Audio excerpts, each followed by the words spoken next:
మాకున్నటువంటి అవగాహన మేరకు ఎలక్షన్ కమిషన్ చాలామంది అధికారులు మార్చారు. ఐపీఎస్ అధికారులు మార్చారు, ఐఏఎస్ అధికారులు మార్చారు, కలెక్టర్లు మార్చారు, ఎస్పీని మార్చారు, డీజీపీని మార్చారు, ఇంకా పోలీస్ అధికారులు చాలా మార్చారు. They have they right.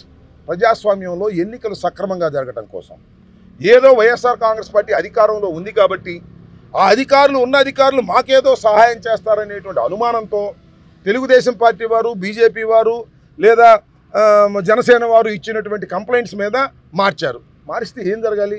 మెరుగైనటువంటి పద్ధతుల్లో ఎన్నికలు జరగాలి, అంతకన్నా ప్రశాంతంగా ఎన్నికలు జరగాలి. మా ప్రభుత్వంలో ఉన్నప్పుడు అధికారులు ఉంటే మాకు అనుకూలంగా ఉంటారనేటువంటి ఉద్దేశంతో మీరు మార్చారు. శభాష్. ప్రజాస్వామ్యంలో ఎలక్షన్ అథారిటీకి ఎన్నికల నోటిఫికేషన్ వచ్చిన తర్వాత వాళ్ళు మార్చొచ్చు. మార్చినటువంటి సంఘటనలు కూడా చాలా ఉన్నాయి. మాకే విధమైన అభ్యంతరం కూడా లేదు. కానీ మార్చిన తర్వాత ఎక్కువ జరిగాయే, ఎప్పుడు లేని విధంగా. గత ఎన్నికల్లో లేదు, అంతకుముందు 14 ఎన్నికల్లో లేదు ఇంత హింస. ఇవాళ అధికారులు మార్చిన తర్వాత హింస ఎందుకు జరుగుతూ ఉంది? కారణం ఏంటి? ఒకటి, మేము అనుమానపడుతున్నట్టు మీరు మార్చినటువంటి అధికారులకి ఇంక్లూడింగ్ డీజీపీకి కూడా సరైనట్టు అవగాహన లేదు రాష్ట్రం మీద. అలాగే ఎస్పీలు కొత్తగా పెట్టారు, వాళ్ళకి సరైనటువంటి అవగాహన లేదు ఏ ఊర్లో ఏంటి ఉంటుందని. అవగాహన లేనటువంటి మా ఆఫీసర్లు వేశారు. దానివల్ల అవగాహన లేకపోవడం వల్ల యాక్షన్ తీసుకోలేకపోయారు.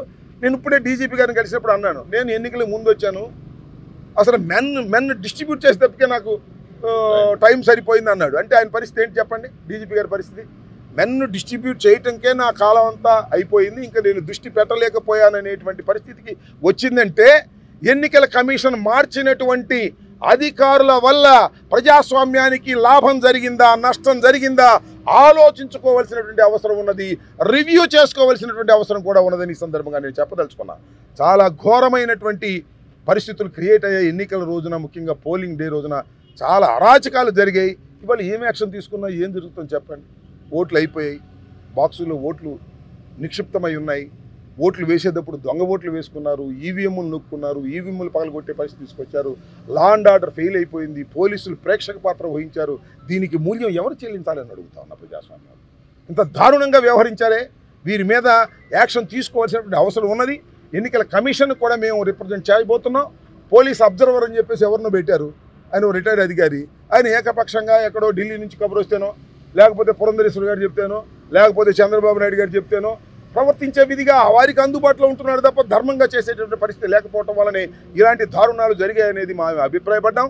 అదే విషయాల్ని డీజీపీ గారికి మేము ప్రజాస్వామ్య పద్ధతుల్లో వారికి వివరించాం.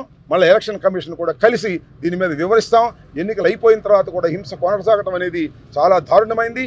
This is the failure of the police department. Law and order టోటల్గా ఆంధ్ర రాష్ట్రంలో ఫెయిల్యూర్ అని మేము భావిస్తున్నాం.